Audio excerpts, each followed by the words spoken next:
Good morning, everyone. Good morning. Welcome, welcome. Hi.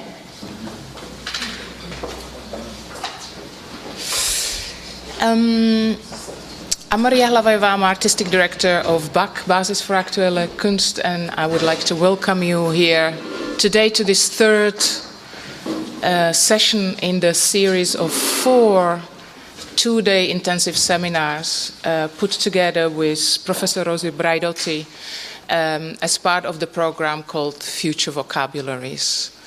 I have just a couple of words to welcome you here and say perhaps something about situate the project within the larger context of what we busy with. Somewhere towards the end of 2013, beginning of 2014, we began with this series called Future Vocabularies, which is essentially a series that consists of seminars, lectures, publications, exhibitions, and other, stemming from a notion that we adopted as a starting point for this series. And that's the notion that the political theorist, political thinker Antonio Gramsci introduced almost 100 years ago as an interregnum. Essentially saying interregnum is that time of crisis when the old is dying and the new cannot be born. In this interregnum, a lot of morbid symptoms appear.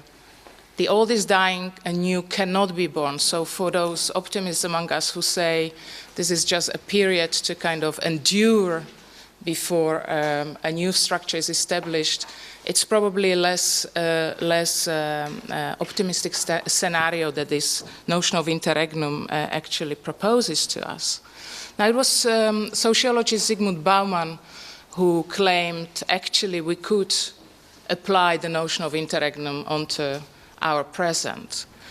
And with that, we need to realize that the familiar conversations of the past, the vocabularies, languages, and glossaries of the past that help us understand the situation around us are becoming irrelevant. They are not capable of helping us to move forward, if that kind of move forward is something we would like to consider, if we would want to reclaim the notion of the future out of the ruins that interregnum proposes in a way. Within this series, we then turn to a number of artists, theorists, scholars, intellectuals who join us for this 3-4 year period as BAK research fellows, amongst whom Rosi Braidotti, great thinker, great friend, whom I will offer this floor in a second. But perhaps something about the format for these sessions. These are intensive 2-day seminars. We would appreciate if you join us for this long stretch of thinking and sharing and debating and perhaps fighting and agreeing and disagreeing. All of that belongs to the notion of a seminar. Moreover, I would like to see these sessions and last 2 sessions work precisely in that way as sort of public editorial meetings. Because we are working towards a publication called the Posthuman Glossary. And the debates we have had thus far turn to be precisely that. Actually trying to collectively articulate new sort of glossaries, new sort of conceptual vocabularies that could help us map out the present and perhaps indeed begin gesturing towards what we used to call the future in some way. Couple of household messages I have for you. I would like to kindly ask you to put your phone on silent, if that's possible in this time and age at all. You're welcome to use internet. You can use the network called BAK Guests, and the password to that network is precisely that, BAK Guests in one word. There's coffee, tea available all the time. You're all invited to join us for lunch on the first floor in between the sessions. You realizing probably we're filming all these sessions for BAK and Center for the Humanities archives. that's also a reason why we would like to ask you to use microphone anytime you speak.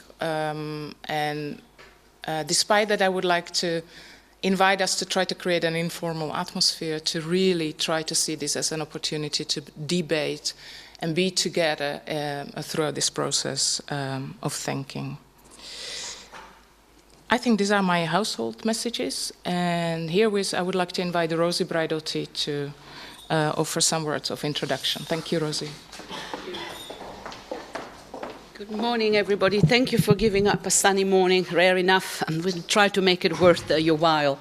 This is the third rendezvous in this marathon of 4 sessions, and some of you have become part of the furniture and have followed all of them. Others just will come and pick what they can and what they need. It is an unfolding of a number of investigations on this new planet of reflections on human, non-human interaction. That is as succinct as I can make it. We chose to call it, what did we call it? Human, posthuman, non-human, interchangeable terms, and all of them contested, none of them absolutely a matter of consensus, certainly not the posthuman, my darling, which means nothing. It's just a navigational tool to zoom in on new ways of interactions, human and human. Whether the non-human is the natural order, we had that with ecosophies, the whole Anthropocene question, whether it is the animal, the bacteria, the viruses, whether it is the technological other, which is the question of today. To call new media technological other is antique, shall we say. It's quaint and antique. We already ascertained in the first wave of discussions with Jussi Parikka, notably, that we really have to start from the factor of mediation as our fundamental ontology. It begins with mediation. In the beginning, there is media, and then comes the rest. And that's why we decided to call the session Digital Activism, because what else can we call it? And even that, if you look at the profile of the speakers today, very different ways of approaching the question, from big data to intersectional with post-colonialism, to activism in the political, social sense of the term, to more philosophical, speculative approaches to it. It almost makes no sense to actually even itemize the digital as something apart from everything else that we are. Is it inhuman? Is it posthuman? Is it even non-human? Is it prosthetic? Is it something else? What state are we at? The purpose of the seminars is state of the arts in view of drafting together a glossary. We are really looking for terms. We're looking for convergences. We're looking for crossovers. We're looking from emerging areas, either of consent or of dissent. We're looking for what's happening in the next 5 minutes. Bloomsbury Academic will take the glossary, which is very brave of them. It's going to be humongous and totally unusual in its format. So what Maria said about the idea of a public sort of editorial meeting is very much the spirit of this. What's the term? What do you call it? What should I call it? Which is a game we used to play as kids at school. Do we need to invent new terminology, go with a conceptual creativity point of Deleuze and Guattari? Can we recycle? Can we just stand still and observe the magnitude of the transformations, mutations that we are undergoing? What is the place of critical thinking in this? And what kind of critical thinking is art practice? What kind of research is art and media practice? That's crucial for us here in this long-standing cooperation between BAC and the Center for the Humanities. Dutch universities, more than any others, lack the arts. We are missing them. And they are not part of the pictures. The polytechnics are faring better, the Hogescholen. But in the university, we've got art history, sure, but that stops round about Rembrandt, if I'm not mistaken. And to actually think through and with the arts is a challenge that we really need to move out of the university in order to be able to explore and experiment with. So very much welcome everybody to stay and work with us in the so-called artist-driven practices. And of course, you nerdy media people are part-time artists yourselves, or are you, or what do you call it? And here we start again.